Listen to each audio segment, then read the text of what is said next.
你聽過大漠深處的風聲嗎？那風裏往往藏着這世上最蒼涼的嘆息。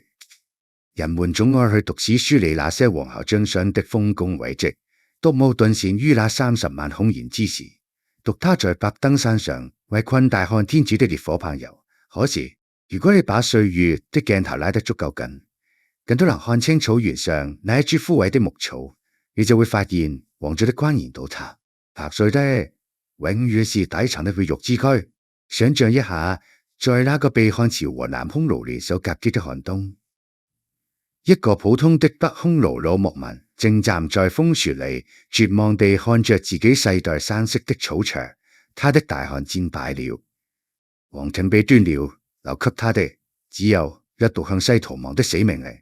他那雙因為長年風霜而龜裂的手，笨拙地收拾着破舊的氈帳，身邊的老馬瘦骨嶙峋，妻子在寒風中凍得瑟瑟發抖，小孫子甚至還不明白，喂，什麼突然就不能去那條熟悉的河邊打水了？他們不知道要逃向哪裏歐洲捉嗎？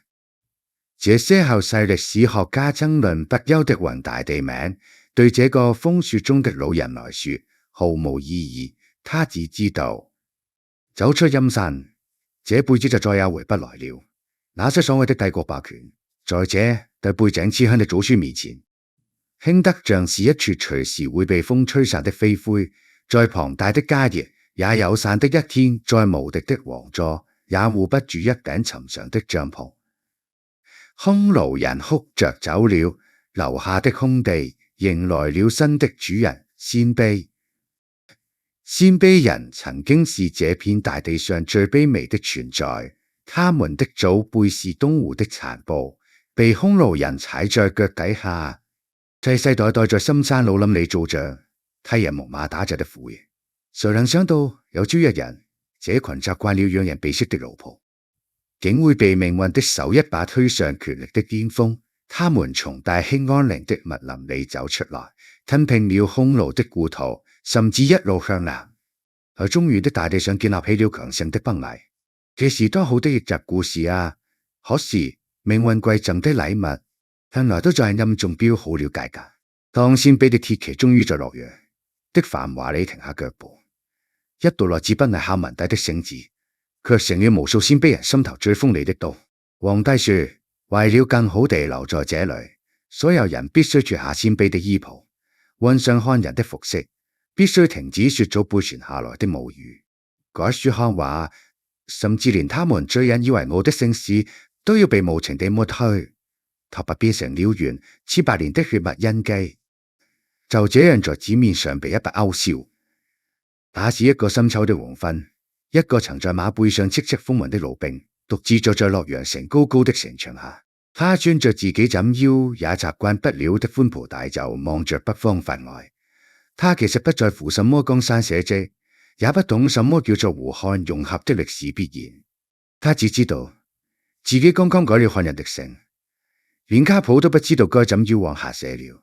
他只知道8年之後，自己這把老骨頭再也埋不回大興安嶺那片落滿白雪的白華林了。贏了天下，卻丟了故鄉；得了江山，卻弄丟了自己。我們在半夜離翻嚟覆許睡不着的時候，是不是也常常會有這樣的錯覺？年輕時，我們拼了命地想走出路噶，想在城裏扎根，想去更大的世界裏爭一個輸贏。我們像極了那些拼命南下的鮮卑人，等到終於買下了哪怕只有基石土米的房子，等到終於把孩子送進了城裏的學校，回過頭才發現老家的房子塌了，父母的墳頭長滿了荒草，自己的口音裏也早已經聽不出當年的鄉愁。大時代的洪流裏，沒有誰是真正的贏家。匈奴人的無奈是眼睜睜看着家園破碎的流離失所，而鮮卑人的悲哀是在繁華落盡後，被迫親手斬斷了半生的回憶與根髓。歷史的滄桑從來不在於誰的城池多了一座，誰的兵馬少了一萬，而在於那一個個在時代狂沙中連哭聲都來不及發出的尋常百姓。你聽過阿爾泰山深處那連綿不絕的打鐵聲嗎？在那沉悶的敲擊聲裏，藏着草原上最殘忍的輪迴。當先悲人浩浩蕩蕩地走進洛陽城。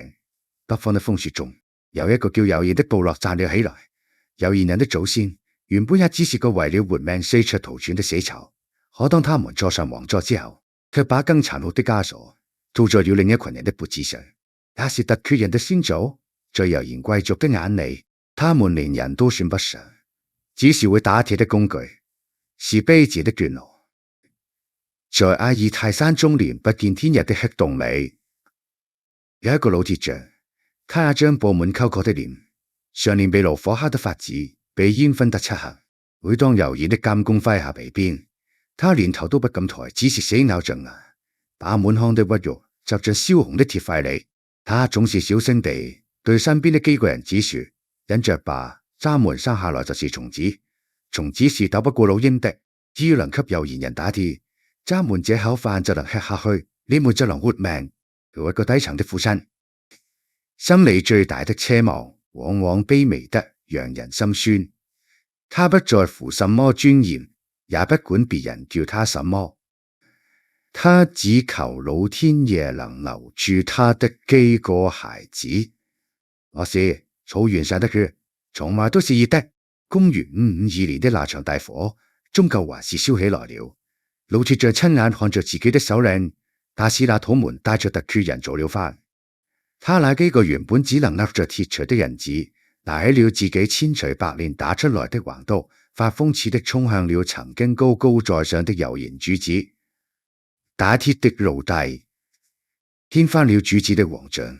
突厥這個曾在黑暗中爬行的名字，一夜之間成了一個橫跨大漠、威震四方的龐大汗國。那一天，老鐵匠站在陽光下，看着人子們洗去滿臉的煤灰，換上了光鮮的戰袍。他以為苦日子終於冒到頭了，突厥人翻身做了主人，子子孫孫再也不用吃他們受過的苦。然而，歷史這個寫劇本的人向來沒有半點慈悲。屠龍的少年再出了鱗片，曾經的受害者成了四處征伐的新霸主。老鐵匠很快發現，雖然他們不再是奴隸，可他的人子們卻再也回不到他的身邊了。龐大的突厥汗國很快陷入了無休止的內鬥，一分為二，東邊的在陰山腳下跟大唐王朝死合，西邊的被戰火裹挾着，一路逃向了遙遠的中亞。老鐵匠生命中的最後幾年是守着那口冷調的鐵路度過的。卡大人只是這在唐軍的亂戰之下，連屍骨都冇能運回來，小人只跟着西突厥的殘部遠走他鄉，此生生死兩茫茫。他用了一輩子的屈辱換來了部落的崛起，卻在這個部落最鼎盛的時候，成了一個孤家寡人。當他顫抖着手，最後一次摸下那塊冰冷的鐵之時，他大概會問蒼天：我們拼了命地想往上爬，到底是為了什麼？這世間最讓人無奈的，往往不是吃苦，而是你發現自己吃盡了苦頭，卻依然護不住最想護的人。我們在深夜裏靜下來的時候，想想自己這一生，是不是也有過老鐵匠那樣的滿腹辛酸？我們年輕的時候，為了在這個社會上立足，咽下了多少委屈，陪了多少少年，吃了多少別人吃不了的苦。我們在單位裏忍氣吞聲，我們在風雨裏奔波勞碌，心裏只有一個念頭：我得多賺點錢，我得往上走，我不能讓我的孩子再受我受過的罪。我們終於把孩子托舉上去了，看着他們考上大學，去了大城市，穿上了體面的衣服，坐在了寬敞的寫字樓裏。我們以為他們終於翻身了，再也不用像我們這代人一樣在泥裏刨食。可現實呢？他們被捲入了另一重看不見硝煙的戰場，他們在高昂的房貸面前喘不過氣，他們在無休止的加班中磨白了頭髮，他們在距離我們千里之外的陌生城市裏孤獨地承受着這個時代的風霜。我們坐在空蕩蕩的老房子裏，望着他們空蕩蕩的臥室，就像那個守着空爐子的老鐵匠。我們突然明白，無論時代怎樣變遷，無論階層怎樣更迭，每一個做父母的，最終都要面對那份看着孩子在命運洪流中掙扎，自己卻無能為力的悲涼。這大概就是歲月給我們上的最痛的一堂課。你問過長白山深處，那初冬第一場雪的味道嗎？那是一重冷冽到能刺穿骨頭的氣味，但在僧侶真人的鼻子裏，那卻是活着的味道。在契丹人建立的大遼國最繁華的時候，當上京城的貴族們正喝着溫酒，聽着南詔小曲人的時候，長白山的密林裏有一個滿臉胡茬的老獵戶，正小心翼翼地在雪地裏下着肚子。他不懂什麼是南北面官制，也不懂什麼叫做大國博弈。他的世界很小，小到只裝得下眼前的風雪和遠方林子裏的一頭鹿。他心裏盤算着，等打到了這頭鹿，皮子剝下來，正好能給家裏那個剛滿5歲的小孫女縫一件過冬的暖和襖子。可那件襖子到底還是沒做成。部落裏最勇猛的那個，叫袁蘭那骨打的漢子，站在雪地裏敲了一嗓子，說閘門受夠了契丹人的窩囊氣，他們得打出去。就這樣，老獵戶還沒來得及摸一摸孫女的臉，就被裹挾進了那場改變歷史的狂風裏。嘿，後人都說女真不滿萬，滿萬不可敵。2000多人的隊伍，竟然摧枯拉朽般地踏平了遼國，甚至一路打過了黃河，衝進了大宋朝最繁華的汴京城。短短幾年時間，老獵戶從一個在雪地裏刨食的野人，變成了天下最富貴的主人。他住進了汴京城裏那雕欄玉砌的宅院，睡上了雕花的白布床，連身上穿的都變成了過去想都不敢想的江南絲綢。可是你不覺得奇怪嗎？這世上最柔軟的絲綢，穿在老獵戶那上連拉弓射箭、長滿老繭的身上，他竟覺得渾身似紐，別得放。汴京城的冬天是會有大雪封山的，屋裏燒着上好的銀絲炭，暖烘烘的。可那個深夜，老獵戶坐在介接連直的紫檀木椅上，眼淚卻悄無聲息地砸在了名貴的波斯地毯上。他太孤獨了，他聽不懂周圍那些南朝宮裏的吳儂軟語，他喝不慣那寡淡的清茶，他無比懷念長白山上那粗礪的風，懷念那口燒刀子烈酒，懷念孫女在雪地裏跌跌撞撞奔向他時，打一連串精彩的笑聲。他贏了全天下，卻再也找不到回那個風雪小木屋的路了。而在同一片星空下，還有一群人，甚至連自己的名字都弄丟了。在大漠的根北邊，貝加爾湖畔，曾經生活着一個叫塔塔爾的部落。他們原本也是這草原上驕傲的雄鷹，後來因為捲入了世仇恩怨，被成吉思汗的鐵騎徹底抹平。按理說，這不過是草原上有一個弱肉強食的故事。可荒誕的是，那些根本分不清誰是誰的西方人，聽說了塔塔爾的名字，便隨手拿他當成了一個標籤。不管見到契丹人、蒙古人還是突厥人，統統指着他們叫地泰人。這個錯位的名字，就像一個撕不下來的黑鍋，被後人甩來甩去，背了整整1000多年。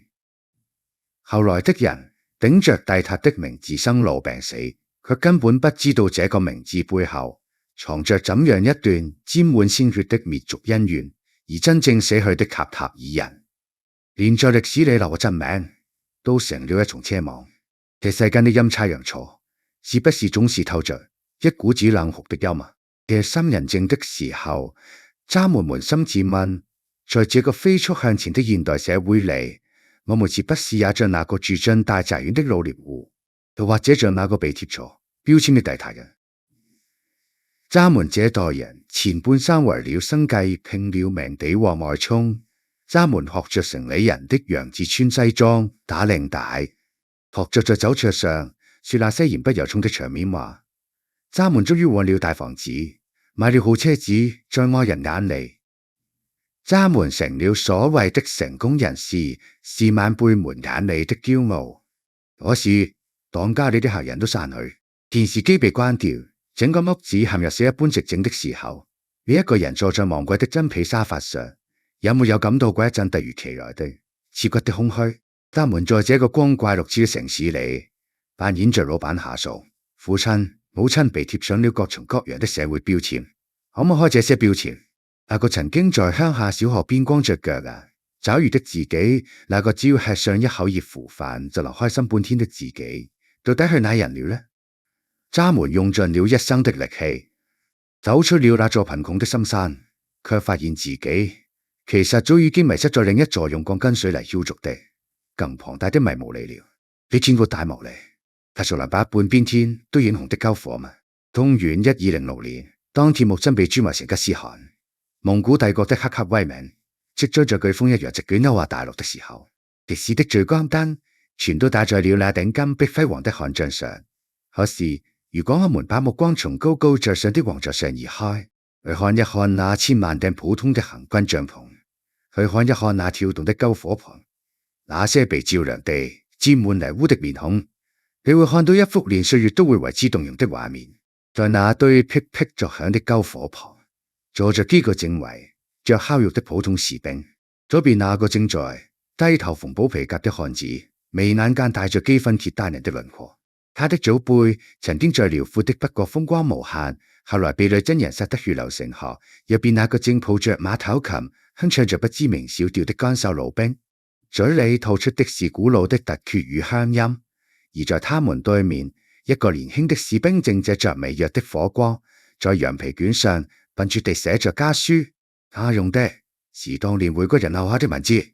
如果把時間往前推上200-300年，這幾個人的祖輩大概是草原上不共戴天的世仇，匈奴殺東胡，又現奴役突厥，女真滅了契丹。千百年來，這片土地上的鮮血幾乎從來沒有乾涸過。歷史書上那一頁頁關於爭霸、崛起滅亡的冰冷記載，在他們祖輩的生命裏，就是實打實的滅門之恨、絕妻之仇。可是今夜，在這堆驅寒的篝火旁，沒有什麼契丹後裔，沒有什麼突厥遺民，他們只是幾個同樣飢腸轆轆、同樣疲憊不堪的男人。契丹漢子縫好了皮革，順手扯下一塊最肥的烤肉，獻給了那個寫家書的年輕人。突厥老兵停下了琴聲，解下腰間的酒囊，遞給身邊的兄弟，揹着缺了門牙的嘴，笑着罵了一句：這草原上的風真他娘的冷。他們不知道什麼是大蒙古國，也不在乎未來的鐵騎要踏平多少個遙遠的城池。在這寒冷的深夜裏，他們圍着同一堆火，喝着同一袋酒，心裏惦記着的都是一模一樣的心事。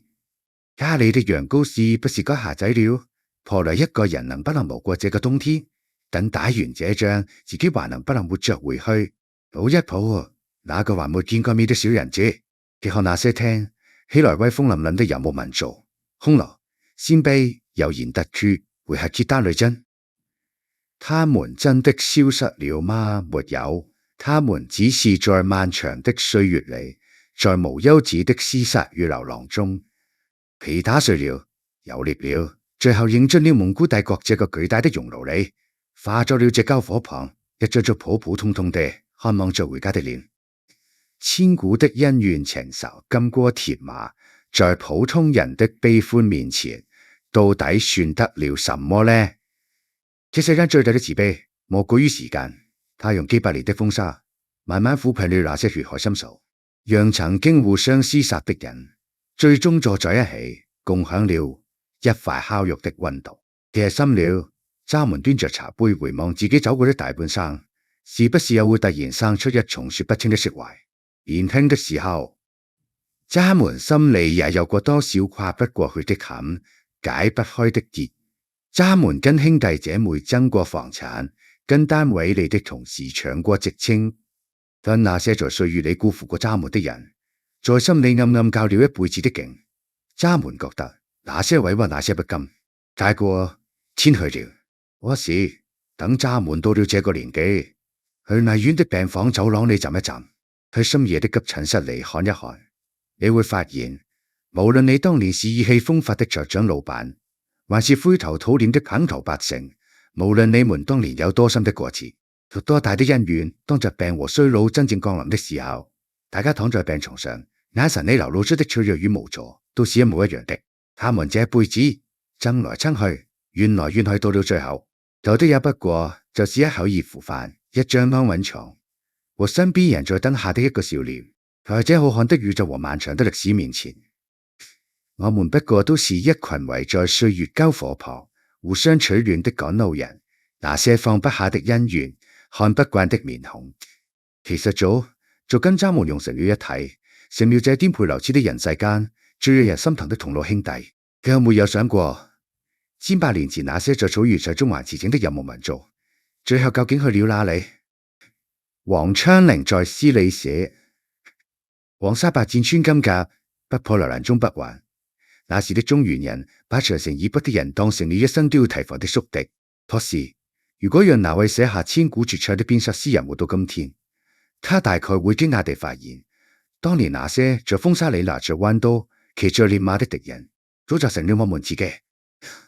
匈奴的帝國倒塌了，鮮卑人接過了接力棒，鮮卑人看花了，悠然和突厥從泥裏站了起來，突厥遠走他鄉，回骨人留下了火種，契丹老了，女真來了，女真退上了蒙古人把前面所有人留下的遺產，統統攬進了自己的懷裡。你看，這哪裏是什麼你死我活的殺戮史？這分明是一場人類歷史上最漫長、最壯觀的生存接力賽。每一代人都在用自己的血肉之軀為下一代人趟出一條活路。他們看似被打敗了，被滅族了，連名字都被抹去了，但其實他們一天也沒有真正切開過。他們變成了什麼呢？他們變成了今天內蒙古草原上那一首拉得人悠長百轉的長調，變成了東北大地上那一碗熱氣騰騰的燉菜，變成了令我今天脫口而出的某一句方言，甚至變成了他們身上某一個隱藏在基因裏的印記。在這個名叫中華民族的巨大懷抱裏，沒有哪一個部落是真正消亡的。就像這世上從來沒有一滴水會真正消失，它只是換了一重形態，悄悄匯入了無邊無際的大海。